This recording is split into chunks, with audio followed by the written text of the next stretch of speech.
Capítulo 129. Pero Traveler no dormía. Después de una o dos tentativas, la pesadilla lo seguía rondando, y al final se sentó en la cama y encendió la luz. Talita no estaba. Esa sonámbula, esa falena de insomnios, y Traveler se bebió un vaso de caña y se puso el saco del pijama. El sillón de mimbre parecía más fresco que la cama, y era una buena noche para seguir estudiando a Ceferino Piris. Dans cet annonce au Kant, decía textualmente Ceferino, je réponds devant sur votre demande suggérée idée pour UNESCO et écrite, en el journal El Diario de Montevideo. Afrancesado Ceferino, pero no había peligro. La luz de la paz del mundo, cuyos extractos poseía preciosamente Traveler, estaba escrito en admirable castellano, como por ejemplo la introducción. En este anuncio presento algunas partes extractadas de una obra recientemente escrita por mí y titulada La luz de la paz del mundo. Tal obra ha sido o está presentada a un concurso internacional, pero sucede de que a cuya obra no la puedo enviar entera a vosotros, ya que cuya revista no permite por cierto tiempo de que cuya obra sea entregada en su formación completa, a ninguna persona ajena a cuya revista. Así que yo en este anuncio me limito solamente a enviar algunos extractos de cuya obra, los cuales, estos que irán a continuación, no deben ser publicados por ahora. Muchísimo más claro que un texto equivalente a Julián Marías, por ejemplo. Con 2 copas de caña se establecía el contacto y vamos allá. A Traveler le empezó a gustar el haberse levantado y que Talita anduviera por ahí prodigando romanticismo. Por 10ª vez se internó lentamente en el texto de Ceferino. En este libro se hace la presentación de lo que pudiéramos llamar gran fórmula en pro de la paz mundial. Tanto es así que en cuya fórmula grande entran una sociedad de naciones o una UN, donde esta sociedad es de tendencia hacia valores preciosos, etc., y razas humanas.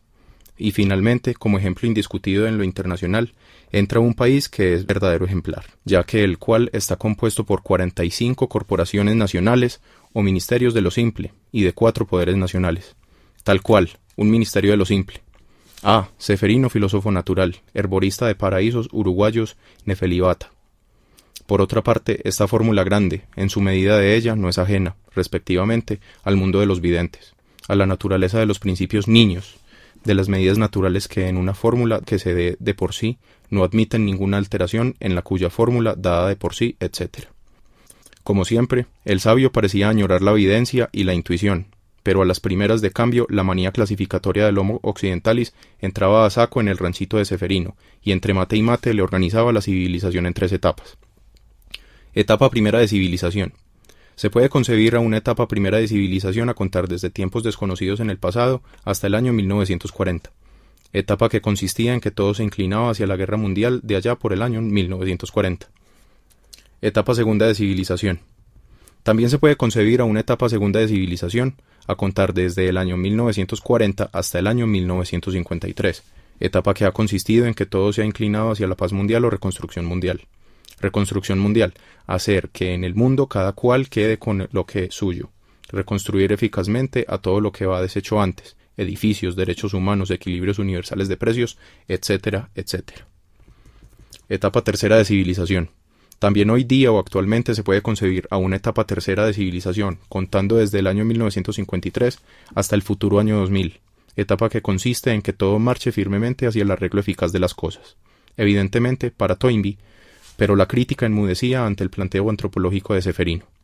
Ahora bien, he aquí los humanos ante las mencionadas etapas. A. Los humanos vivientes en la etapa segunda mismamente, en aquellos mismos días, no atinaban mayormente de pensar de la etapa primera. B. Los humanos vivientes o que somos vivientes en esta etapa tercera de hoy día, en estos mismos tiempos no atinan o no atinamos mayormente de pensar la etapa segunda. Y C. En la mañana que ha de estar después, o a partir del año 2000, los humanos de esos días y en esos días, ellos no atinarán mayormente de pensar de la etapa tercera, la de hoy día. Lo de no pensar mayormente era bastante cierto, beatipo Pérez espíritu, y ya Ceferino se alargaba a lo Paul Rivet, cuesta abajo de una clasificación que había sido delicia de las tardes en el patio de Don Crespo, a saber. En el mundo se pueden contar hasta 6 razas humanas, la blanca, la amarilla, la parda, la negra, la roja y la pampa. Raza blanca. Son de tal raza todos los habitantes de piel blanca, tales los de los países bálticos, nórdicos, europeos, americanos, etc. Raza amarilla. Son de tal raza todos los habitantes de piel amarilla, tales chinos, japoneses, mongoles, hindúes en su mayoría de ellos, etc. Raza parda. Son de tal raza todos los habitantes de piel parda por naturaleza, tales los rusos pardos propiamente, los turcos de piel parda, los árabes de piel parda, los gitanos, etc. Raza negra. Son de tal raza todos los habitantes de piel negra, tales los habitantes de África Oriental en su gran mayoría de ellos, etc. Raza roja. Son de tal raza todos los habitantes de piel roja, tales una gran parte de etíopes, de piel rojiza oscura, y donde el negus o rey de Etiopía es un ejemplar rojo. Una gran parte de hindúes de piel rojiza oscura o de color café, una gran parte de egipcios de piel rojiza oscura, etc. Raza pampa. Son de tal raza todos los habitantes de piel de color vario o pampa, tales como todos los indios de las tres Américas. Aquí tendría que estar Horacio, se habla Traveler. Esta parte él la comentaba muy bien. Al fin y al cabo, ¿por qué no? El pobre Cefe tropieza con las clásicas dificultades de la etiqueta engomada y hace lo que puede, como Linneo o los cuadros sinópticos de las enciclopedias. Lo de la raza parda es una solución genial, hay que reconocerlo. Se oía caminar en el pasillo y Traveler se asomó a la puerta, que daba sobre el ala administrativa. Como hubiera dicho Ceferino, la primera puerta, la segunda puerta y la tercera puerta estaban cerradas. Talita se habría vuelto a su farmacia. Era increíble cómo la entusiasmaba su reingreso en la ciencia, en las balancitas y los sellos antipiréticos. Ajeno a esas nimiedades, Ceferino pasaba a explicar su sociedad de naciones modelo. Una sociedad que sea fundada en cualquier parte del mundo, aun siendo el mejor lugar la Europa. Una sociedad que funcione permanentemente y por ende todos los días hábiles. Una sociedad donde su gran local o palacio disponga al menos de 7 cámaras o recintos bien grandes, etc. Ahora bien, de las 7 mencionadas cámaras del palacio, de cuya sociedad una primera cámara ha de ser ocupada por los delegados de los países de raza blanca y su presidente de igual color, una segunda cámara ha de ser ocupada por los delegados de los países de raza amarilla y su presidente de igual color, una tercera.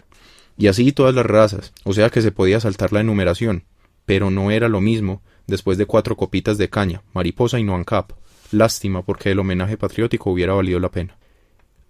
No era en absoluto lo mismo, porque el pensamiento de Ceferino era cristalográfico, cuajaba con todas las aristas y los puntos de intersección, regido por la simetría y el horror vacui, o sea que una tercera cámara ha de ser ocupada por los delegados de los países de raza parda y su presidente de igual color.